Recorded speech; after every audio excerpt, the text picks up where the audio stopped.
Hello all YouTubers, I'm the Weather Dude. Welcome back to my YouTube channel. Thank you for tuning back into this July weather forecast for right on time, July 1st, 2020.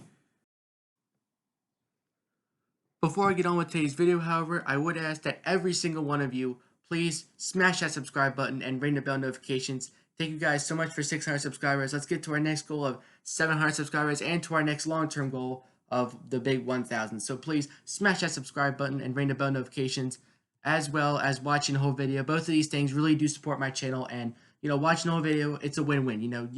You get the best weather content and I get the watch time, which I really do need for my channel. And please also like and share this video. Thank you. Now let's get on with today's video.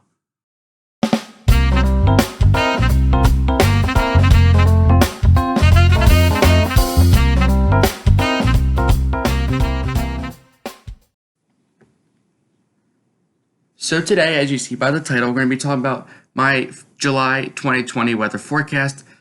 I want to definitely get better about doing monthly and seasonal forecasts. I've been very good about doing it lately because if you guys have been on my channel for a while, you saw that over the fall and winter, I wasn't really doing as much monthly and seasonal forecasts, but I'm glad now that ever since, April, where I really started firing my channel back up again, I was really starting to do really well.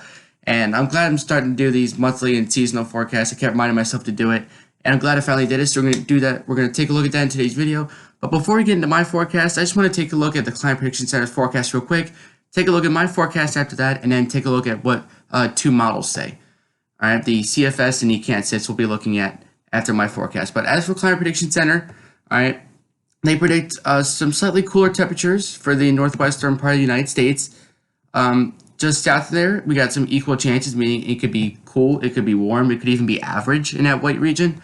But other than that, as you can see, the majority of the United States has a 33 to even 50% chance plus of seeing above average temperatures. It's going to be a very warm July for a lot of the United States, especially the central and eastern parts have the best chance. Southwest could have some slightly warmer conditions too, but the worst of the warm conditions will probably be in the central and eastern parts of the United States. As for the precipitation, according to the Climate Prediction Center, we got the southeast, all right, and the north central in those slightly above average precipitation, while the Great Lakes and the interior northeast, as well as parts of the southern plains and the Four Corners, could even be in some below average precipitation. All right, so now let's get into my forecast. Okay, so this is my precipitation forecast. So we're going to be taking a look at my temperature forecast, and then after that, kind of take a look at an overall forecast of what we could be expecting for the month of July 2020. All right, so my precipitation forecast, I think that some parts of the West, not all, but I think some of the mountainous parts, like the Rockies, could even see some slightly below average precipitation. Again, the southern plains, I think, and even I think it might even get towards the central plains, but mainly central southern plains here, with some below average precipitation and a little bit more below average in that darker shade of brown there. All right, another region that could see some slightly below average precipitation could even be parts of the Great Lakes. But I think instead of like the Climate Prediction Center kind of had like most of the Northeast here, I think it's going to really pertain to like by the Great Lakes and maybe the well interior parts of the Northeast, not just to the Northeast coast as well. I think it's going to be mainly the Great Lakes region could see some slightly below average precipitation. However, the northern plains here in the upper Midwest, we're talking about Wisconsin back towards Montana, I could even see some slightly above average precipitation. And if you're lucky enough to be in that darker area of green for northwestern Minnesota, north and north central North Dakota, and northeastern quarter Montana, maybe some more above average precipitation. And finally, we could even see some slightly above average precipitation for parts of the northern Mid-Atlantic, down the east coast, all the way down to Florida, as well as extending into parts of the eastern Tennessee Valley, so eastern Kentucky, eastern Tennessee, down through eastern Alabama. So that is my precipitation forecast for July 2020. Let's move on to our temperature forecast. So this is my temperature forecast for July 2020, and as you can see, the northwest part of the United States, again, I also do agree with, could be even slightly below average. We're even talking about extreme northern California, extreme northern Nevada, northwestern Utah, up through Idaho, Oregon, Washington, western Montana. Does this mean it's going to be a cool July? Does this mean it's going to be like, chilly? No, not necessarily, but our temperatures could end up being, a couple degrees, few degrees below average at times. But overall, once you once you look back on the month, I think that it would have been a touch below average for parts of the Northwest. But however, parts of the Four Corners, possibly some, I think even be a little bit warmer. But other than that, pretty much this is what the Climate Prediction Center calls EC, meaning equal chances, meaning it could be a little bit cooler, could be a little bit warmer, could even be, just straight average. All right, just 33%. That means when you're in that white region, that means you have a 33% chance of cooler temperatures, a 33% chance of average temperatures, and a 33% chance of above average temperatures. All right, so when you look at the Northeast, the northern mid-Atlantic, all the way through the Ohio Valley, Great Lakes, this is our darker area of red, meaning more above average. And even outside of that, through even parts of the upper Midwest, even down through the central and southern plains, down through the southeast, we still have at least slightly above average temperatures. So, either way here, our temperatures for much of the central eastern part of the country are going to be above average. I was contemplating on adding a third layer. I wasn't going to add it, but if I were to add it, it'd be probably the Ohio Valley, maybe towards the interior Northeast, where we could even see much above average temperatures, but I'm not quite exactly sure where to pinpoint that. But just know that even if you're in that medium shade of medium shade of orange, that still means your temperatures are going to be well above average, all right? As opposed to the lighter orange, which means slightly above average. All right, so now let's go to our overall forecast for July 2020. Okay, so this is my July 2020 overall forecast. Basically, we're going from west to east of the United States. If you look at the key on the right side of your screen, we're going to be going from top to bottom, meaning we're going to go west to east here. So starting with cooler temperatures and some drier conditions possibly for the Northwest United States. Again, pretty much western Montana, or probably about central western Idaho, northern Nevada, northern Canada, through Oregon and Washington here. Next, we have average conditions, and that's going to be for much of California, majority of California, central southern Nevada, southwestern Utah, as well as central and western Arizona. That does include also Alcatraz in California as well. All right, some drier conditions from southeastern corner of Idaho, central eastern Utah, pretty much the eastern, I'd say 1/5 of Arizona, the eastern corner there, pretty much all of New Mexico, parts of western Texas here, like El Paso, up through central Colorado, central western Colorado here, as well as southern and southwestern Wyoming.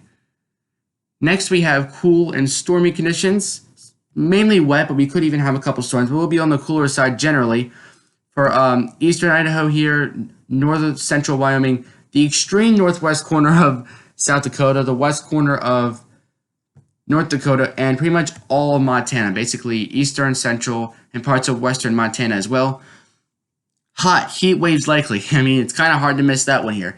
It's basically going from North Dakota all the way down through Texas, back out through western Louisiana, basically almost along the Mississippi River here, all right, in the Missouri River, but going up through Illinois, Indiana, Michigan, all right, and back up to Minnesota again. So you see it's much of the southern plains, and then it kind of envelopes outward into the northern plains and even the Great Lakes, all right? So next here we have the green, which means I wouldn't say hot. I mean, you could say it would be more of hot conditions, but more very warm. It's going to be steamy and stormy. I was just going to put steamy and stormy, but those are almost the same word. So hot, steamy, and stormy here for the Tennessee Valley, the Mississippi Valley, as well as the southeast United States. So from Florida through Georgia, Alabama, Mississippi, Louisiana, up through the Carolinas, Tennessee, Nashville there. We got Paducah, Kentucky as well. Even around Roanoke, Virginia, we got some hot, steamy, and stormy conditions possible. And a darker shade red might be thinking, whoa, is that where going to be the worst the heat is? No. All right, it means very warm. I got to run out of colors eventually. Very warm, but I think our precipitation will be mainly average. This goes for the Jersey Shore, Delaware Shore, the Chesapeake Bay, Virginia Shore, all the way west through about, north central West Virginia, south central Pennsylvania here, about central Ohio, central Indiana, as well as eastern Illinois. And lastly here, we have very warm and some drier conditions for, say, the interior Northeast, coastal Northeast, all right, northern Pennsylvania, northeastern Ohio here, including North New Jersey as well. So that is my overall 2020 or July 2020 forecast. Now let's take a look at a couple of models real quick. Okay, so this is the CFS model forecast here for the month of July. And as you can see, normally CFS sometimes has a warm bias, but I think they actually depicted this pretty well. Alright, I wouldn't say, the western, this is like the western third of the United States is in cooler conditions. I don't think it's going to be that cool, like, say, down to the Four Corners in Southern California here. But they did do a good job of putting those cooler conditions on the map here for the Northwest and some parts of the Rockies there near the Mountain West. They also did a great job because, as I said, we could be emphasizing the warm temperatures for parts of the Great Lakes, which is where I was going to add my third layer of above average temperatures, but did decide against it because I just think that I don't think it's going to get quite that warm. I still think it can get very warm, but I don't think it's going to get quite warm enough to add that third layer. But either way, you don't need, your temperatures don't need to be that far above average to experience, significant heat in July, because our average temperatures in the east are, already supposed to be in the 80s around there, depending on exactly where you live. But again, pretty much the whole entire central and eastern parts of the United States here in that orange, and even some red shades for northern Wisconsin here, for central and northern Michigan, the UP. So CFS, very, very reasonable forecast, and I definitely do agree here. When we look at the CanSIPS model, usually this one I trust a little bit more, all right, than I do the CFS. Sorry guys, that was August here. All right, here's July. All right, as you can see, it still does look good. All right, we still got our little dip here, that almost like a jet stream dip, but we got some slightly cooler conditions for parts of the west and northwest here. All right, they emphasize the warmth in the central plains. Nothing wrong with that, because if you look at my overall forecast, I did say that the central plains is going to be very warm, and also maybe a little average patch there for Alabama. But other than that, CFS and the CanSIPS pretty much do agree almost exactly here. For the central and east are going to be warm, and then parts of the northwest United States are going to be slightly on the cooler side. So that's it for today's video. Thank you guys for watching.